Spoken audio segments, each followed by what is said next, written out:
আমাকে যদি অ্যারেস্ট করার ইচ্ছা হয় করবেন, আমাকে ফাঁসিতে চড়ানোর ইচ্ছা হয় চড়াবেন, আবার একটা আন্দোলন হবে। কলকাতা ধর্মতলায় জেএনজি প্রোটেস্টে উপস্থিত ছিলেন অভিনেত্রী শ্রীলেখা মিত্র। সেই প্রতিবাদ মিছিলে তার হাতে একটা প্ল্যাকার্ড দেখা গেছিল। সেই প্ল্যাকার্ডে একটা ব্যঙ্গাত্মক প্ল্যাকার্ড হাতে তিনি দাঁড়িয়ে ছবি তুলেছেন।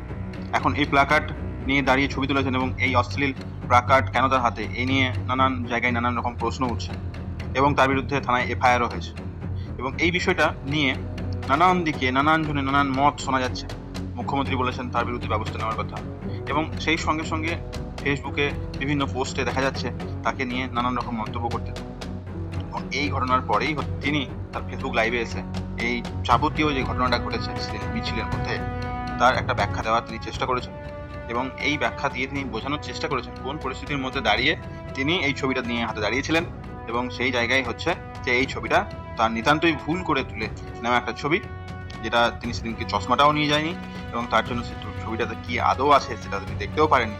একটা ছবি ভুলবশত উঠে গেছে। এখন এটা নিয়ে যদি একে ট্রোল করানো হয় এবং তার জন্যই যদি মুখ্যমন্ত্রী তার বিরুদ্ধে ব্যবস্থা নেন, তাই তিনি বলছেন যে আপনারা তো বলেছিলেন ভয় আউট ভরসাহীন, সেই জায়গায় তিনি প্রশ্ন করেছেন। আপনারা বলেছেন যে ভয় আউট ভরসা ইন। তা আপনারা তো মানুষের মধ্যে ভয় ধরানোর চেষ্টা করছেন। এমন শাস্তি দেবেন নাকি আমাদের মাননীয় মুখ্যমন্ত্রী যে তিন পুরুষ মানুষের মনে থাকবে? আমার একটা মেয়ে বড় হচ্ছে, সুতরাং আমার যদি প্রথমে চশমা ছাড়া গেছিলাম সানগ্লাস পরে, আর ওই ভিড়ের মধ্যে ওইটুকু একটা পোস্টারে আমার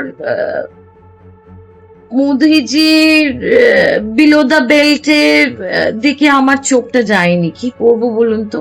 সুতরাং সেখানে মোদিজির এরকম একটা ছবি, ওটা দেখে মজা লেগেছে। ওই কতগুলো ছেলে যাচ্ছিল, তারা প্রতিবাদে তারা পোস্টার দিয়ে করেছে, ছবি তুলতে এসেছিল, পোস্টারটা হাতে নিয়ে ছবি তুলেছে। আর দেখিও নি পোস্টারটাকে ঘুরিয়ে, সময় ছিল না, কারণ পুলিশের লাঠিচার্জ হচ্ছিল। তারপরে শুনছি আমার নামে অনেক কিছু হচ্ছে, আমাকে ইমিডিয়েট অ্যারেস্ট করার হচ্ছে। একটা কথা বলি, আপনারা বলেছেন যে ভয় আউট ভরসা ইন। তা আপনারা তো মানুষের মধ্যে ভয় ধরানোর চেষ্টা করছেন। এমন শাস্তি দেবেন নাকি আমাদের মাননীয় মুখ্যমন্ত্রী যে তিন পুরুষ মানুষের মনে থাকবে, এরকম শাস্তি দেবেন?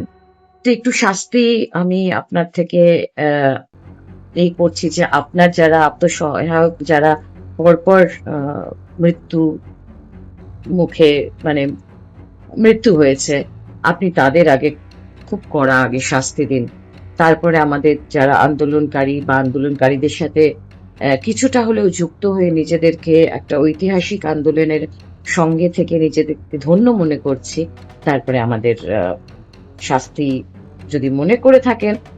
ওনার এই কথাগুলো শোনার পর আপনারা কি মনে করেন, এবং শ্রীলেখা মিত্র যে কথাগুলি বললেন সেগুলোর সঙ্গে আপনারা কতটা সহমত পোষণ করছেন সেটা অবশ্যই কমেন্ট বক্সে জানাবেন। ভালো লাগলে আমাদের চ্যানেলটি সাবস্ক্রাইব করবেন। ধন্যবাদ।